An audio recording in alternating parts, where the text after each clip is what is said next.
حدثنا عبید بن اسماعیل، ہم سے بیان کیا عبید بن اسماعیل نے، قال حدثنا ابو اسامہ عن ہشام عن ابیہ عن عائشہ قالت خرجنا موافین لہلال ذی الحجہ. حضرت عائشہ کہتی ہیں کہ ہم نکلے موافینا یعنی مستقبلین، ارادہ کرنے والے، جانے والے، لہلال ذی الحجہ، ذی الحج کے چاند کے لیے، یعنی ذی الحج کا جب چاند نظر آنے والا تھا تو ہم حج کے ارادے سے نکلے. کہا یہ جاتا ہے کہ 25 ذی القعدہ کو آپ نکلے تھے، ذی الحج سے تقریباً 5 دن پہلے. فقال رسول اللہ صلی اللہ علیہ وسلم، تو جب ہم حج پہ جا رہے تھے تو آپ صلی اللہ علیہ وسلم نے فرمایا من احب، جو کوئی چاہے، ان یحلل بعمرۃ، کہ وہ احرام پہنے عمرے کا، فلیحلل، تو چاہیے کہ وہ احرام پہن لے یعنی نیت کر لے. فانی لولا انی اہدیت یہاں ہدی لے جانا ہے کہ اگر میں قربانی ساتھ نہ لایا ہوتا. حدثنا عبید بن اسماعیل، ہم سے بیان کیا عبید بن اسماعیل نے، قال حدثنا ابو اسامہ عن ہشام عن ابیہ عن عائشہ قالت خرجنا موافین لہلال ذی الحجہ. حضرت عائشہ کہتی ہیں کہ ہم نکلے موافینا یعنی مستقبلین، ارادہ کرنے والے، جانے والے، لہلال ذی الحجہ، ذی الحج کے چاند کے لیے، یعنی ذی الحج کا جب چاند نظر آنے والا تھا تو ہم حج کے ارادے سے نکلے. کہا یہ جاتا ہے کہ 25 ذی القعدہ کو آپ نکلے تھے، ذی الحج سے تقریباً 5 دن پہلے. فقال رسول اللہ صلی اللہ علیہ وسلم، تو جب ہم حج پہ جا رہے تھے تو آپ صلی اللہ علیہ وسلم نے فرمایا من احب، جو کوئی چاہے، ان یحلل بعمرۃ، کہ وہ احرام پہنے عمرے کا، فلیحلل، تو چاہیے کہ وہ احرام پہن لے یعنی نیت کر لے. فانی لولا انی اہدیت یہاں ہدی لے جانا ہے کہ اگر میں قربانی ساتھ نہ لایا ہوتا لاحللت بعمرۃ، تو میں بھی عمرے کا ہی احرام باندھتا. فاحل بعضهم بعمرۃ، تو بعض صحابہ کرام نے کیا کیا، عمرے کی نیت کر لی. واحل بعضهم بحج، اور بعض نے حج کی نیت کی. اور حج کی نیت سے مراد یہاں کیا ہے کہ وہ عمرے کے بغیر حج فرد کی نیت تھی، اور اس میں بھی وہ ساتھ قربانی لے کے جا رہے تھے. وکنت، اور میں ممن احل بعمرۃ، ان لوگوں میں شامل تھی جنہوں نے عمرے کا احرام پہنا تھا. فادرکنی یوم عرفہ، تو پا لیا مجھ کو عرفہ کے دن نے، یعنی عرفات کا دن آ پہنچا. وانا حائض، اور میں حائضہ تھی. فشکوت الی النبی صلی اللہ علیہ وسلم، تو میں نے اپنی حالت کی شکایت کی نبی صلی اللہ علیہ وسلم سے. فقالا، آپ نے فرمایا دعی عمرتکی، اپنا عمرہ چھوڑ دو، اب عمرے کا احرام ختم کر دو. وانقضی رأسکی، سر کھول لو. وامتشطی، کنگھی کرو. واحلی بحج، اور حج کی نیت کر لو، یعنی احرام کھول دو پہلے والا، بال کھول دو اور دوبارہ سے احرام پہنو، نیت کرو کس چیز کا، حج کا. ففعلت، تو میں نے ایسا ہی کیا. حتی اذا کان لیلۃ الحسبۃ، یہاں تک کہ جب لیلۃ الحسبۃ یعنی وادی محسب کی رات ہوئی. ارسل معی اخی عبد الرحمن، میرے ساتھ میرے بھائی عبد الرحمن کو بھیجا، ابن ابی بکر. فخرجت الى التنعیم، تو میں تنعیم کی طرف گئی. فاحللت بعمرۃ، تو میں نے وہاں عمرے کی نیت کی. مکان عمرتی، اپنے عمرے کی جگہ سے. قال ہشام کا کہنا ہے ولم یکن فی شیء من ذلک ہدی، کہ اس چیز میں کوئی قربانی نہیں دینا تھی، یعنی دم نہیں تھا. ولا صوم، نہ روزہ رکھنا تھا. ولا صدقۃ، اور نہ صدقہ. آپ کو معلوم ہے یہ بات اس لیے کی گئی ہے، آخر میں وضاحتی. آپ نے قرآن پاک میں پڑھا ہوگا کہ جو شخص عمرے یا حج کا ارادہ کرے، احرام پہن لے، پھر راستے میں روک دیا جائے یا اس کو کوئی بیماری ہو جائے اور وہ عمرہ نہ کر سکے، وہاں نہ پہنچ سکے، احرام کھول دے، تو اس کو کیا کرنا ہوگا، اس کو ہدی دینا ہوگا، دم دینا ہوگا. اور اگر ہدی نہ دے سکے، دم نہ دے سکے، تو اس کو کچھ روزے رکھنے ہوں گے، کچھ صدقہ کرنا ہوگا. یعنی احرام کھولنے کا کفارہ ہے یہ ایک طرح سے. یہ تمام لوگوں کے لیے سوائے عورتوں کے. اگر کوئی عورت گھر سے نکلی ہے نیت کر کے لیکن پیریڈز آ گئے اس کو، وہ عمرہ نہیں کر سکتی، احرام کھول دیا اس نے، حج کے دن آگے، حج کا احرام پہن لیا، نیت تو گئی، اس پر کوئی بھی قربانی نہیں، اس پہ کوئی صدقہ نہیں، کوئی روزے نہیں. تو یہ اس کے دین کا نقصان نہیں ہے. یعنی اسے مالی کوئی نقصان نہیں ہوا، یہ جسمانی نقصان نہیں ہوا. ہاں تھوڑا سا ہوا کہ وہ عمرے سے رہ گئی، تو اس کا یہ مطلب نہیں کہ زندگی سے ہاتھ دھو بیٹھی، اس پہ بھی پریشانی کی ضرورت نہیں، وہ بعد میں کر لے، یعنی وہ چانس پھر لے لے. اس وقت بجائے اس کے کہ انسان اللہ تعالیٰ سے بدظن ہو اور کوسنے دینے لگے کہ یہ ہمارے ساتھ ہی کیوں ہے اور ایسا کیوں اور ویسا کیوں، نہیں، اللہ کی رضا سمجھ کر، اللہ کا فیصلہ سمجھ کر اس کو قبول کر لے، اور اس کے بعد دوبارہ جب پاک ہو جائے پھر عمرہ کر لے، جیسے حضرت عائشہ کو اللہ تعالیٰ نے موقع دے دیا۔ باب مخلقۃ و غیر مخلقۃ، باب مخلقہ، مخلقہ ٹکڑا، اور غیر مخلقہ بغیر تخلیق کیا ہوا، مخلقہ تخلیق کیا ہوا کہہ سکتے ہیں، بوٹی کے معنوں میں آتا ہے، وغیر مخلقہ اور ادھورا۔ اب اس کا حیض سے کیا تعلق ہے؟ مراد اس سے یہ ہے کہ جب ایک عورت پریگننٹ ہو جاتی ہے اور پریگننسی اس سٹیج پہ آ جاتی ہے جب نطفہ مخلقہ میں بدل جاتا ہے، اس صورت میں اگر کسی کو پیریڈز آ جائیں تو وہ کیا کرے گی؟ یعنی پریگننسی کی حالت میں اگر بلیڈنگ شروع ہو جائے تو وہ بلیڈنگ کون سی بلیڈنگ ہوگی؟ یہ مسئلہ ہے یہاں درپیش۔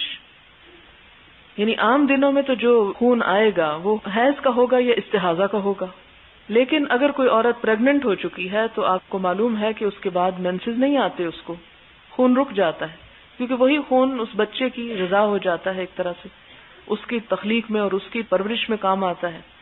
لیکن بعض اوقات کسی بیماری کی وجہ سے، کسی عذر سے یا کسی وجہ سے بھی پریگننٹ خواتین کو بھی پیریڈز شروع ہو جاتے ہیں۔ کیا وہ پیریڈز شمار ہوں گے یا کچھ اور شمار ہوگا؟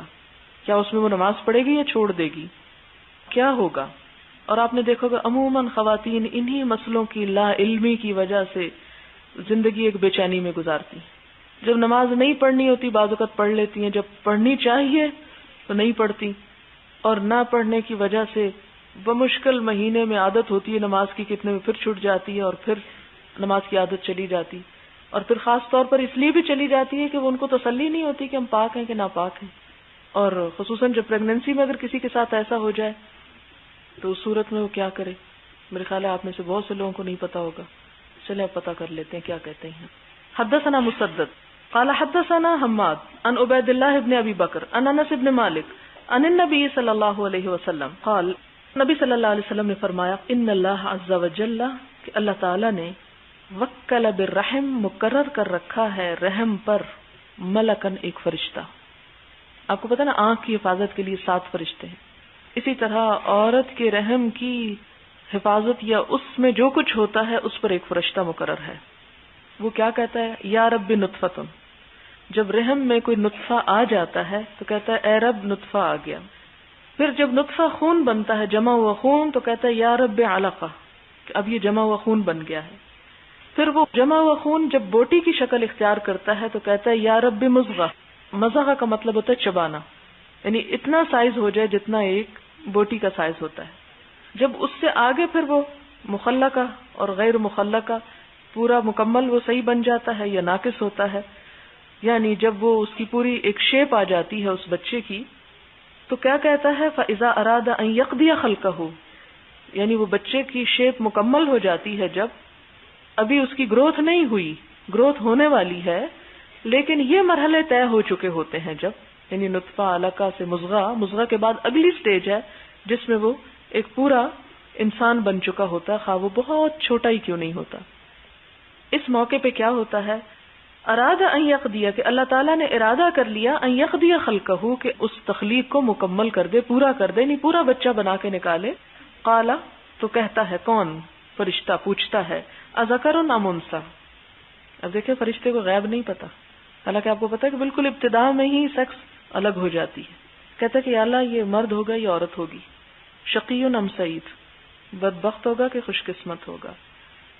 فمر رزق والاجل، اس کے رزق کے بارے میں کیا حکم ہے، کتنا لکھوں، والاجل، اور اس کی موت کا وقت کب لکھوں۔ فیکتب فی بطن امہ، پھر اس کی ماں کے پیٹ میں ہی یہ سب کچھ لکھ دیا جاتا ہے۔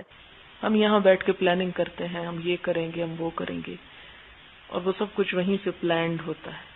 اب یہاں آ جائیں گے آپ تقدیر کے مسئلے پہ، الجھنا شروع ہو جائیں گے۔ جب سب پلانڈ ہے تو ہم نے کیا کرنا؟ آپ صلی اللہ علیہ وسلم نے اس کا جواب یہ دیا کہ انسان کو پھر توفیق بھی اسی کی ہو جاتی، وہ اسی طرف چل پڑتا ہے۔ اس کا کیا مطلب انسان خود کچھ کوشش نہ کرے اور صرف بیٹھا رہے کہ جو میرے لیے پلانڈ ہوگا میں ادھر ہی چل پڑوں گا، یا کوئی مجھے گھسیٹ کے لے جائے گا۔ پلاننگ کرنا اللہ کا کام ہے، کوشش کرنا ہمارے ذمہ ہے۔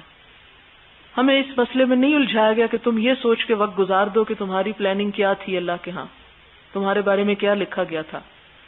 ہمیں یہ کہا گیا کہ تم جو کر سکتے ہو وہ کر گزرو، نتیجہ کیا ہوگا وہ اللہ تعالیٰ ہی بتائیں گے۔ کہ کس کی کوششوں کا کتنا رنگ چڑھا، کس کی کوششیں کتنی کام آئیں. تمہارا کیا لیس للانسان الا ما سعی، انسان کا کام ہے کوشش کرے.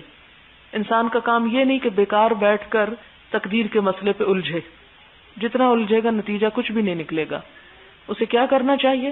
کام کرتا جائے، جو اللہ تعالیٰ کا حکم ہے اس کو مانتا جائے، کیونکہ تقدیر اللہ تعالیٰ کا ایک علم ہے، اور اس کا کسی چیز کے بارے میں علم ہونا ہم پہ یہ لازم نہیں کرتا کہ ہم بیکاری اختیار کر لیں یا کچھ نہ کریں. اب کہنے کا مطلب یہ تھا، یہ جو اوپر بات ہوئی کہ یہ جو باب اس سے باندھا گیا، بظاہر تو کوئی تعلق نہیں نظر آ رہا حدیث سے، مطلب اس کا یہ ہے کہ اس کے بعد انسان کی تخلیق کا مرحلہ شروع ہو جاتا ہے. اگر اس دوران کوئی خون آتا ہے تو وہ حیض کا خون نہیں ہوگا، اس میں نماز پڑھی جائے گی، اس میں روزہ رکھا جائے گا. یعنی پریگننٹ عورت اگر اس کو بلیڈنگ شروع ہوتی ہے تو بلیڈنگ کسی اور چیز کی ہوگی، حیض کے خون کی نہیں ہوگی، خواہ وہ ریگولرلی ہی کیوں نہ ہو. اس میں ایک ضعیف روایت یہ بھی کہی جاتی ہے، ایک بات یہ بھی کہی جاتی ہے کہ فرشتہ چونکہ وہاں ہوتا ہے اس لیے وہاں حیض نہیں آ سکتا. یہ ایک ضعیف قول ہے، قابل اعتبار نہیں، لیکن ایک رائے ہے لوگوں کی. باب کیف تحل الحائض بالحج، باب کہ حائضہ عورت احرام کیسے پہنے. عورت حج پہ جانا چاہتی ہے لیکن احرام کیسے پہنے، کیسے احرام باندھے، پاک تو ہے نہیں، کیا کرے.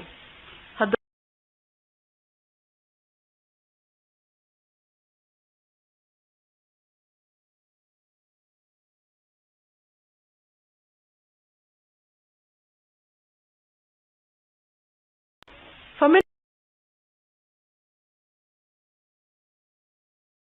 حل بحج، کچھ نے احرام حج پہنا. فقدمنا مکہ، ہم مکہ کی طرف آئے. فقال رسول اللہ صلی اللہ علیہ وسلم، آپ صلی اللہ علیہ وسلم نے فرمایا، من احرم عمرے کا احرام پہنا ہے، ولم یہدی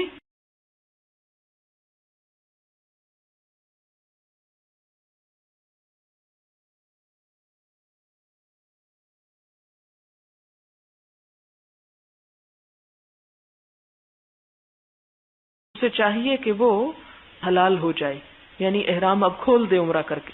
ومن احرم بعمرۃ واہدی، اور جو کوئی احرام پہن کے آیا ہے عمرے کا اور ہدی بھی ساتھ لایا ہے، فلا یحل، تو نہ حلال ہو، بنحر ہدیہ، جب تک اس کی قربانی حلال نہیں ہو جاتی.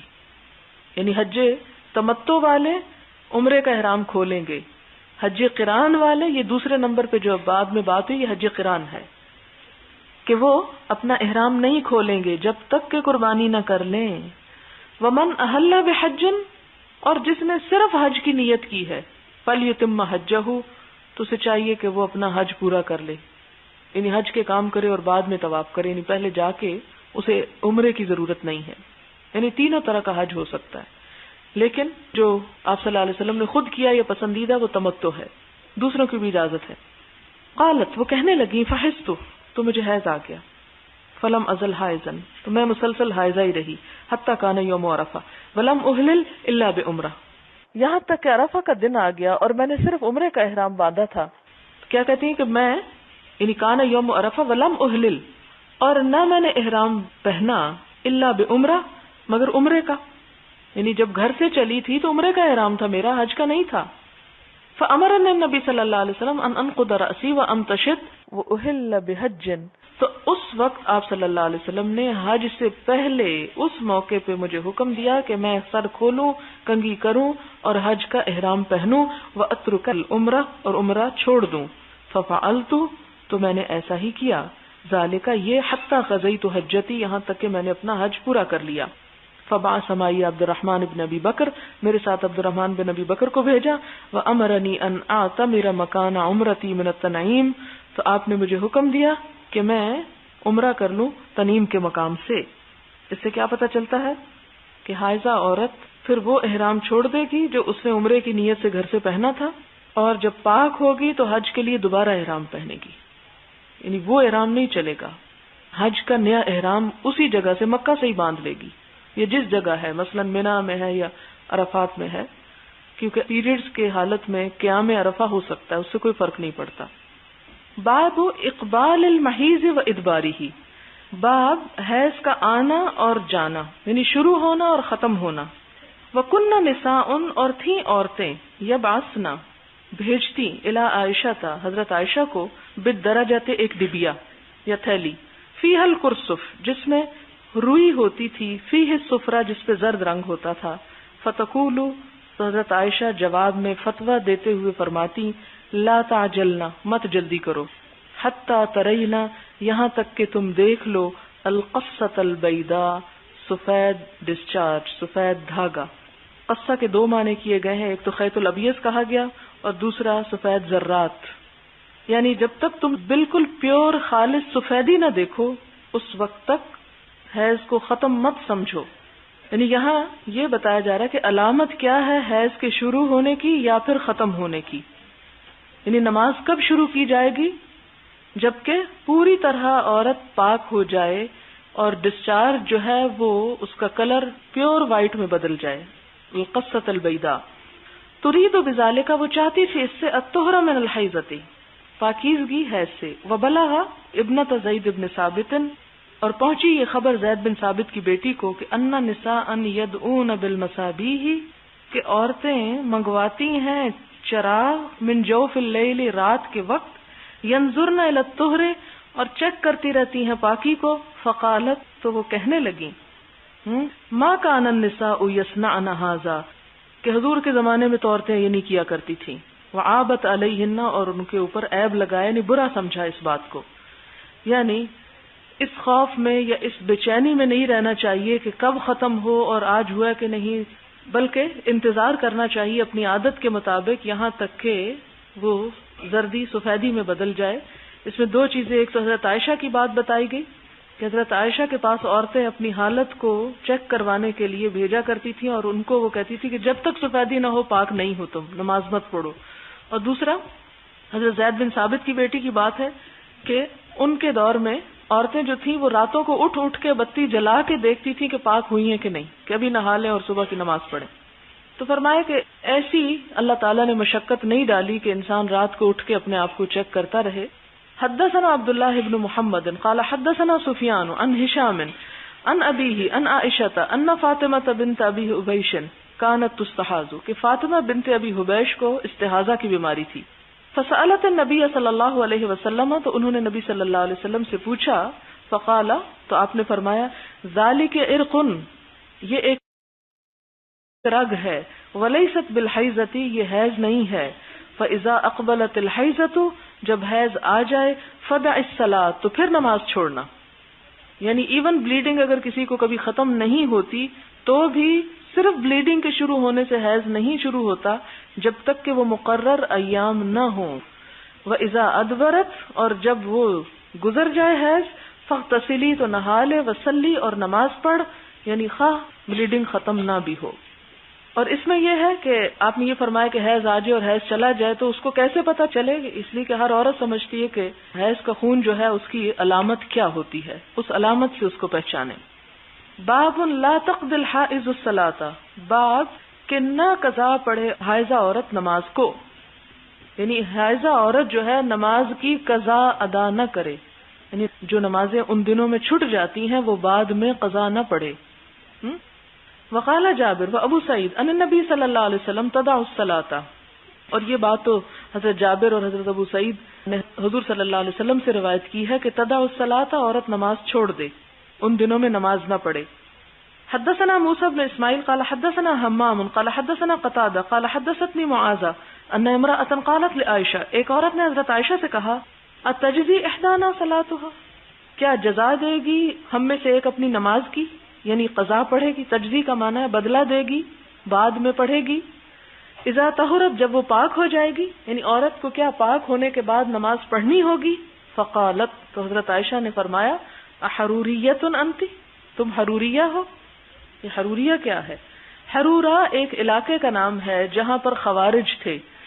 خوارج جیسا کہ آپ جانتے ہیں کہ اسلام کے ابتدائی دور میں ایک گروہ تھا جو وجود میں آیا جن کو خارجی اور خوارج بولا گیا, جنہوں نے اجماع امت سے خروج کیا تھا, امت کے جو بنیادی عقائد سے ان سے الگ ہو گئے تھے. ان کے عقائد میں یہ بات شامل تھی کہ عورت حیض کے دنوں میں جو نماز چھوڑتی ہے وہ بعد میں قضا پڑے گی. تو جب ایک عورت نے حضرت عائشہ سے یہ پوچھا تو انہیں حیرت ہوئی اور کہا کہ کیا تم اس گروہ سے یا اس فرقے سے تعلق رکھتی ہو جس کا مسلمانوں سے کوئی تعلق نہیں ہے؟ کننا نحید، ہمیں حیض آتا تھا مع نبی صلی اللہ علیہ وسلم، آپ صلی اللہ علیہ وسلم کے ہاں، فلا یأمرنا به، تو آپ ہمیں کبھی بھی اسے قضا پڑھنے کا حکم نہیں دیتے تھے، او قالت فلا نفعلہ، یا حضرت عائشہ نے فرمایا کہ ہم ایسا نہیں کرتے تھے۔ باب النوم مع الحائض وہی فی ثیابها، حائضہ عورت کے ساتھ سونا حالانکہ وہ اپنے حیض کے کپڑے پہنے ہوئے ہو۔ حدثنا سعد بن حفص قال حدثنا شیبان ان یحیی ان ابی سلمہ ان زینب ابنت ابی سلمہ حدثته ان ام سلمہ قالت، حضرت ام سلمہ کہتی ہیں، اور یہ حدیث پیچھے گزر چکی ہے، میں اسے صرف ریڈ کروں گی۔ حست وانا مع النبی صلی اللہ علیہ وسلم فی الخمیلۃ فانسللت فخرجت منها فاخذت ثياب حیضتی فلبستها فقال لي رسول الله صلى الله عليه وسلم انفست؟ قلت نعم، فدعاني فادخلني معه في الخميلة، قالت وحدثتني ان النبي صلى الله عليه وسلم كان يقبلها وهو صائم وكنت اغتسل انا والنبي صلی اللہ علیہ وسلم من اناء واحد من الجنابہ، قالت وحدثتنی سے دوسری بات ہے کہ نبی صلی اللہ علیہ وسلم سے وہ روایت کرتی ہیں کہ کان یقبلها، کہ وہ ان کو کس کرتے تھے حالانکہ وہ روزے کی حالت میں ہوتے تھے، وکنت اغتسل انا، اور میں اور نبی صلی اللہ علیہ وسلم غسل فرماتے من اناء واحد، ایک ہی برتن سے، من الجنابۃ، جنابت سے۔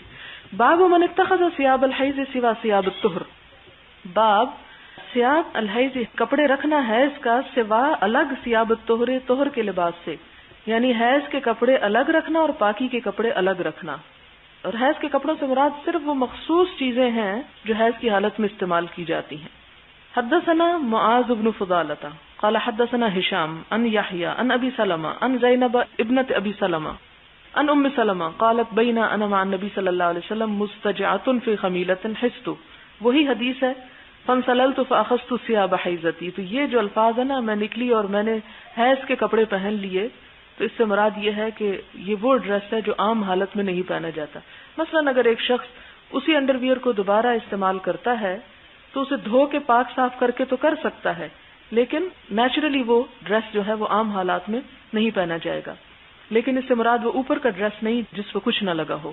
قال انفست فقلت نعم فدعاني فاستجعت معه في الخميلة، یعنی میرے کہنے کا مطلب یہ ہے کہ ان کپڑوں کو جو صرف پیریڈز کی حالت میں استعمال کیے جاتے ہیں جیسے انڈر ویئر وغیرہ، اگر وہ ایک ہی ہے کسی کے پاس اور عام دنوں میں اس کو استعمال کرنا پڑ جاتا ہے کسی اور مقصد کے لیے، تو اس صورت میں اس کو اچھی طرح دھو لیا جائے، اس کی ساری نجاست دھو دی جائے، صاف کر لیا جائے، اور اس کو دوبارہ عام حالات میں بھی پہن لیا جائے۔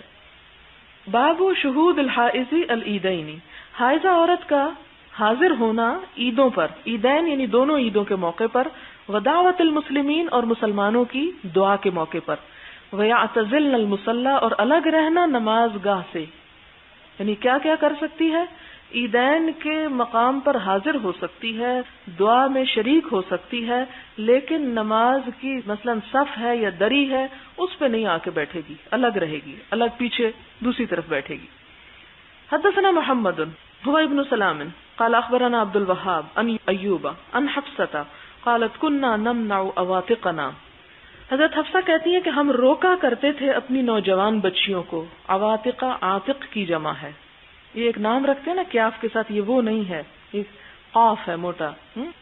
عاتق کہتے ہیں اس بچی کو جسے ابھی شروع میں حیض آیا ہو، بہت بالکل نوجوان بچی، کہ ہم روکا کرتے تھے اپنی بالکل نوجوان بچیوں کو ان یخرجن فی العیدین، کہ وہ عیدین پہ نہ جایا کریں، یعنی عید پڑھنے نہ جائیں۔ فقدمت امرأۃ فنزلت، تو آئی ایک عورت جو اتری یعنی ٹھہری، نزلت کا معنی ٹھہری، قصر بنی خلف، قصر بنی خلف میں، یعنی بنو خلف کے محل میں، بصرے میں تھا یہ۔ فحدثت عن اختہا، انہوں نے اپنی بہن سے ایک حدیث بیان کی، اور یہ بہن ہے ان کی ام عطیہ، اس عورت کی۔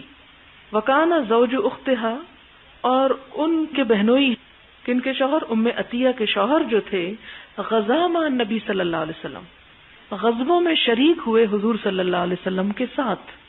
یہ حدیث کہاں بیان ہو رہی ہے؟ بصرہ میں بیان ہو رہی ہے۔ کون بیان کر رہا ہے؟ ام عطیہ کی بہن بیان کر رہی ہیں۔ یہ کس شخص کا ذکر ہے جو غزوہ میں شریک ہوئے آپ صلی اللہ علیہ وسلم کے ساتھ؟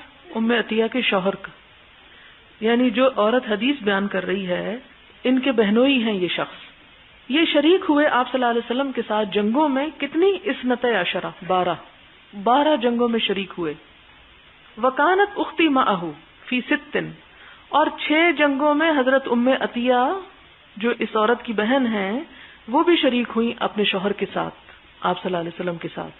یہ ساری تمہید کا مطلب یہ ہے کہ جو بات اب بتائی جا رہی ہے یہ کوئی معمولی نہیں، یہ ان کی بات ہے جنہوں نے حضور صلی اللہ علیہ وسلم کے ساتھ صرف مدینہ میں نہیں قیام کیا بلکہ وہ ان کے ساتھ جنگوں میں بھی گئے، سفر حضر میں ان کے ساتھی تھے. مراد یہ ہے. وکانت اختی معہ فی 6 قالت کہنے لگی کننا نداول کلمہ ہم علاج کرتی ہوتی تھی زخمیوں کا.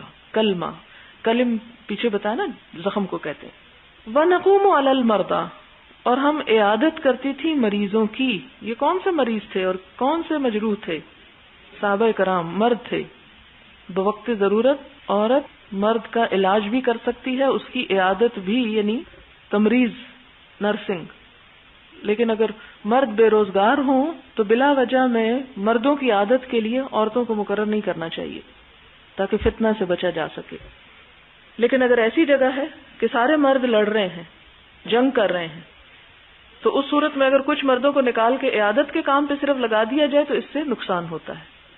تو ایسی صورت میں یہ دیکھا جائے گا کہ زیادہ امپورٹنس کس چیز کی ہے کہ مرد جنگ کریں یا پیچھے ڈاکٹر بن کے وہ ان کے حال کو دیکھیں. تو اس صورت میں یہ کہ عورتیں یہ کام کر لیں اور مرد آگے جا کے لڑیں.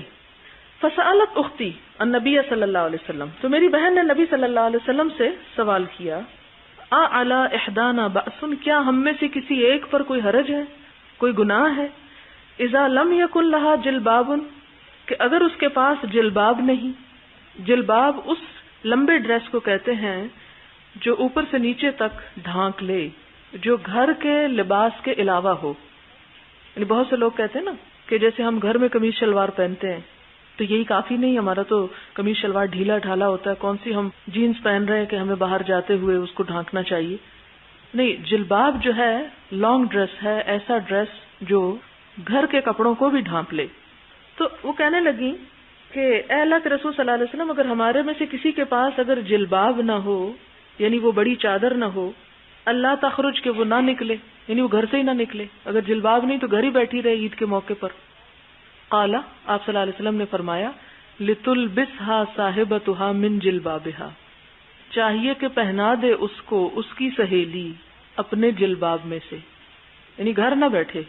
جلباب نہیں تو یہ بہانہ کر کے کہ ہمارے پاس کپڑے ہی نہیں باہر نکلنے کا اس لیے ہم گھر بیٹھے ہیں، نہیں، اسے پھر بھی نکلنا چاہیے. ٹھیک ہے آپ نے عورتوں پہ فرض نہیں کیا کہ وہ ضرور عید پڑھیں، لیکن انتہا درجے کی تاکید کی ہے. یہاں تک کہ ایک عورت نے کہا جلباب بھی کوئی نہیں، کپڑا ہی نہیں ہے جو باہر پہن کے جانے کا ہو، تو اب تو ہمیں معاف کر دیا جائے. آپ نے فرمایا نہیں، اپنی سہیلی کی چادر میں لپٹ کے چلی جائے، دوسری سے ادھارا مانگ لے لیکن نکلے. وَلْتَشْهَدِ الْخَيْرَ اور چاہیے کہ حاضر ہو خیر کے کام میں. یہ اتنی کیوں تاکید ہے کہ خیر میں حاضر ہو؟ اس لیے کہ جو بڑی گیدرنگز ہوتی ہیں جہاں لوگ اجتماعی طور پہ عبادت کرتے ہیں، جہاں اجتماعی طور پر لوگ اللہ کا ذکر کرتے ہیں، جہاں اجتماعی طور پر بہت سے لوگ دعا مانگتے ہیں، ان مجلسوں کی برکت سے کوئی محروم نہ رہے. وہ بھی محروم نہ رہے کہ جو لباس کی کمی کی وجہ سے گھر بیٹھے، کیونکہ باہر نکلنا ہے جلباب پہننا ہے، اب جلباب نہیں تو گھر ہی رہتے ہیں. کہا نہیں، پھر بھی نکلو، کسی کا لے لو. اور کیوں نکلو؟ وَلْتَشْهَدِ الْخَيْرِ خیر نیکی اور بھلائی کے کام میں حاضری دو. اب اس سے کیا پتہ چلتا ہے کہ عورت کو خیر کے کاموں کے لیے گھر سے نکلنے کی نہ صرف ہے اجازت کہ نکل سکتی ہے یا نہیں، بلکہ تاکید بھی، تاکیدن کہا جا رہا ہے. ودعوت المسلمین اور مسلمانوں کی دعا میں. فلما قدمت ام عطیہ جب ام عطیہ تشریف لائیں، سألتها تو میں نے ان سے پھر خود پوچھا، یعنی وہ ان سے تو حدیث سن لی سیکنڈ پرسن سے، لیکن پھر کیا کہتی ہیں وہ جب آئیں تو میں نے پھر ان سے پوچھا اسمیت النبی صلی اللہ علیہ وسلم. اس سے آپ دیکھیں کہ تحقیق کا انداز کیا تھا، صرف سنی سنائی بات پہ نہیں یقین کر لیتی تھی. حفصہ کہتی ہیں کہ میں نے ان سے پوچھا اسمیت النبی صلی اللہ علیہ وسلم کیا تم نے حضور صلی اللہ علیہ وسلم سے خود سنا ہے؟ قالت بے ابی نعم تو کہنے لگیں کہ میرا باپ قربان ہو آپ پر. بے ابی ساتھ میرے باپ کا یہ محاورہ ہے میرے ماں باپ قربان آپ پہ، نعم ہاں میں نے آپ ہی سے سنا ہے، وکانت لا تذکرہ، اور وہ نہ یاد کرتی تھی ان کو، الا قالت مگر کہتی بے ابی سمعتہ، یعنی حضرت ام عطیہ جب حضور صلی اللہ علیہ وسلم کا ذکر فرمایا کرتی تھی، ان سے کوئی حدیث روایت کیا کرتی تو صرف یہ نہیں کہتی تھی کہ حضور صلی اللہ علیہ وسلم نے فرمایا، ہمیشہ یہ فرماتی میرے ماں باپ آپ پہ قربان ہوں، آپ نے یہ فرمایا۔ یہ محبت کا ایک اظہار ہے نا، ایک عقیدت کا۔ سمعتہ، میں نے آپ صلی اللہ علیہ وسلم سے خود سنا، یقول آپ فرماتے تھے تخرج العواتق، نکلا کریں نوجوان بچیاں، وذوات الخدور، اور چادروں والیاں، پردے والیاں، اول عواتق، یا آپ نے فرمایا کہ نوجوان بچیاں ذوات الخدور جو چادروں میں لپٹی ہوئی ہوں، والحید، اور حیض والی بھی نکلیں، یعنی عام عورتوں کی تو بات ہی کیا، اور نوجوان بچیاں تو نکلیں گی ہی، خواہ ان کے پاس اپنے کپڑے نہیں مانگ کے نکلیں، وہ بھی نکلے جنہیں نماز نہیں پڑھنی، حیض، ولیشہدن الخیر، اور چاہیے کہ حاضر ہوں خیر کے کام میں، خیر میں، نیکی میں، آ کے مشاہدہ کریں، دیکھیں، کیونکہ آپ صلی اللہ علیہ وسلم نے اسی لیے عید کی نماز کو چھوٹی چھوٹی مسجدوں میں پڑھنے سے منع فرمایا اور کہا کہ بڑی جگہوں پہ پڑھو، تاکہ زیادہ سے زیادہ مسلمان جمع ہوں اور کفار پر ان کا روب پڑے۔ اور آپ دیکھیں کہ ایسی مجلس میں جا کے آپ کچھ بھی نہ کریں، صرف اس کو آپ دور سے دیکھ ہی لیں تو آپ کے دل پہ ایک ہیبت آنے لگے گی، اور پھر اس مجلس پہ جو فرشتوں کا گھیراؤ ہوتا ہے، اور چونکہ کھلے میدان میں پڑھی جاتی، اوپن ایئر میں پڑھی جاتی، اگر بارش ہو رہی ہے تو پھر نہیں، یعنی عام حالات میں پسندیدہ کیا ہے، اوپن ایئر میں پڑھی جائے، میدان میں پڑھی جائے، کسی عمارت میں نہ پڑھی جائے، لیکن اگر مجبوری ہو تو پھر فیصل مسجد ہی کافی ہے۔ ولیشہدن الخیر، اصل مقصد کیا ہے کہ مسلمان چھپ کے نہ پڑھیں، نظر آئیں، اور عورتیں کیا کریں، اس کو مشاہدہ کریں، دیکھیں، خواہ نماز نہیں بھی پڑھی تو صرف کھڑے۔ آپ نے کبھی دیکھا ہوگا کہ خانہ کعبہ کا جب سین آتا ہے لوگ سجدے میں جا رہے ہوتے ہیں اکٹھے، کیا خوبصورت نظارہ ہوتا ہے، یعنی اس کی تو بات ہی کچھ اور ہوتی۔ اور بعض اوقات جب انسان حرم میں جاتا ہے تو دل چاہتا ہے کہ ذرا سے ٹھہر کے سجدہ کریں، سب کو دیکھ لیں کہ کیسے سجدہ کر رہے ہیں۔ اور خاص طور پہ میں ایک آدھ نمازیں اوپر جا کے ضرور پڑھا کرتی ہوں، اوپر سے پھر نیچے کے جو صحن ہے اس میں جو صفیں اور اس کی موومنٹ ہے اس پہ نظر پڑتی رہتی ہے۔ اور یہ ہے کہ بچوں کو اور ایسے لوگ جو عموماً خود یعنی عذر کی وجہ سے عبادت سے دور ہوں تو وہ کم از کم کسی کو عبادت کرتے ہی دیکھ لیں، کیونکہ اس سے بھی اللہ یاد آ جائے گا۔ یعنی انسان جب دیکھتا ہے کہ دوسرے کر رہے ہیں، ورنہ گھر میں بیٹھی عورتیں کیا کرتی رہتی ہیں، جھاڑو دیتی رہتی ہیں اس وقت میں، لیکن اگر نکلنا ہو تو جھاڑو اس سے پہلے بھی ہو سکتا ہے۔ ودعوت المؤمنین، اور مسلمانوں کی دعا میں، وتعتزل الحید المصلی، صرف اتنی احتیاط کریں کہ حائضہ عورت جائے نماز کے قریب نہ جائیں، مصلی نماز کی جگہ۔ قالت حفصہ کہنے لگی فقلت الحید، حیض والی عورتیں جائیں؟ بڑی حیران ہو کے کہنے لگی وہ بھی جائیں، وہ کیا کرنے جائیں؟ فقالت، تو انہوں نے جواب دیا الیس تشہد عرفۃ وکذا وکذا، کیا عورت حیض کی حالت میں میدان عرفات میں نہیں جاتی؟ وہ بھی ایک بڑا سین ہوتا ہے دیکھنے کا اور بڑا ہجوم ہوتا ہے، وہاں بھی تو جاتی ہے، حج کر رہی ہوتی ہے اس حال میں، تو اس میں جانے میں کیا حرج ہے؟ وکذا وکذا۔ اسی لیے ہم دیکھتے ہیں کہ خواتین جو ہیں حضور صلی اللہ علیہ وسلم کے زمانے میں آپ صلی اللہ علیہ وسلم کی مجلس میں بعض اوقات سوال کے لیے آتی تھیں، مسجد میں ہٹ کے بیٹھتی تھیں، جماعت کے ساتھ نماز پڑھا کرتی تھیں، بیمار پرسی کے لیے نکلا کرتی تھیں، جہاد میں مردوں کے ساتھ نکلتی، زخمیوں اور بیماروں کی تیمارداری کے لیے، عید کی نماز، جمعے کی نماز، نماز استسقاء میں، کسوف اور خسوف کی نماز میں، جیسے وہ پیچھے حضرت اسماء کی روایت کے جو بے ہوش ہونے لگی ہجوم سے، وہاں بھی نکلتی تھی۔ یعنی اجتماعی عبادات کے موقع پر عورت